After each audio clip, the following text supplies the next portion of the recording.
Hey guys, remember me? Where have you been? I know, it's been a while, but what can I say? You know how it is, life gets you busy with work, parties and fighting tigers. But enough of all that boring stuff, let's get into today's video. Pokemon Sword and Shield have come out to some rather mixed reviews. On one hand, the critics are saying it's a pretty good game with some great new additions such as max raid battles, Dynamaxing and the wild area, but on the other hand, well, yeah. However, I'm not one to listen to mass opinions and take them to heart. I'm a bit of a bad boy that way. So in this video, I will give you my brutally honest thoughts about Pokemon Sword and Shield and whether they're actually good games that are getting unfairly and needlessly attacked, or they just plain old suck. But real quick, before all that, a disclaimer. 1. This will be a spoiler-free review and all footage has been captured before the first gym leader. 2. I have just over 20 hours of gameplay and although I haven't completely finished the game, I've played and seen enough to form a concrete opinion. And 3. Thanks for 1,000 subscribers, guys. It's very nice.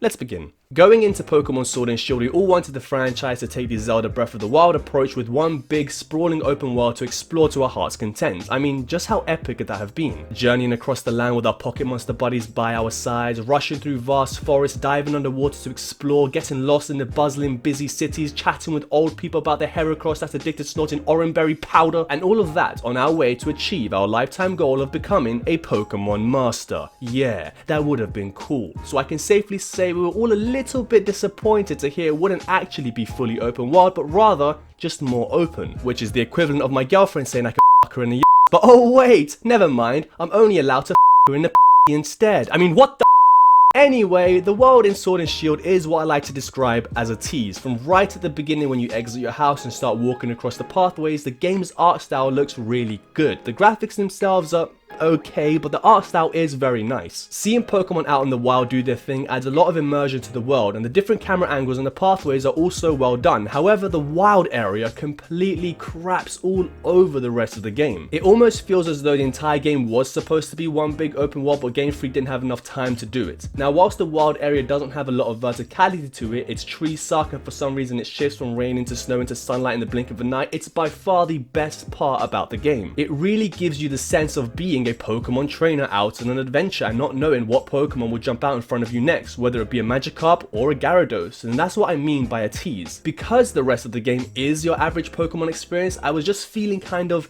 disjointed when I had to jump back and forth from the free roaming, go anywhere you want, move the camera in any direction wild area to the fence blocking, guided pathways and non-camera controlling rest of the game. And it's not that that's bad, it's just that when you give us a taste of something truly different and in my opinion far better, it makes the rest of the experience feel kind of lackluster in comparison. Now let's talk a little bit about the national dex. No, we can't capture all 800 and something Pokemon, and yes, that does kind of suck. When that was first announced and everyone and their grandmother started throwing sticks at Game Freak, I didn't really care all that much, considering that when I play Pokemon games, I usually just grab the Pokemon I like and only use them. In Diamond and Pearl, I only captured like 10 Pokemon because they were my favorites. However, after the wild area and seeing all the Pokemon actually running around, I for some reason have been trying to catch them all. No pun intended. It's a joy to see what Pokemon will appear next, but it's also disheartening when I wonder to myself, I wonder if Magby is in the game. So now I have to go online and spoil the Pokedex just to see if it's worth getting my hopes up. Side note, it's not. Magby's not in the game. I understand all the time consuming and money reasons behind not having all the Pokemon, but you're Pokemon, you're the biggest media franchise in the world. You've literally made more revenue than Harry Potter, Marvel and Lord of the Rings combined, kind of. You have so much money and have been making these games for so long that there really are no excuses apart from the fear of change. Alright, I'm kind of running out of time here because it turns out I was more passionate about this whole situation than I previously thought, so let's run through the rest of the goods and the bads. Here we go. The stars aren't great. I mean, I like Cinderace, but this guy looks like he's been pumping some illegal substances, flipping heck me, I can't say that word, in his blood, and this guy looks like a nerd. None of them are on the caliber of a Sceptile, Blaziken, Infernape, Charizard, or Blastoise, but they're okay. Gym battles are really epic now. You walk into a stadium and have an entire crowd watch you. It really makes it feel like a big deal, especially with the lights dazzling as you make your entrance in your uniform. Max raid battles are great. I freaking love them. I wish I could talk more about it, but TikTok. Dynamaxing is pretty nice. It's basically just like Mega Evolutions, but bigger and not so cool looking. To be honest, it would have been better to just keep Mega Evolutions and add some more, but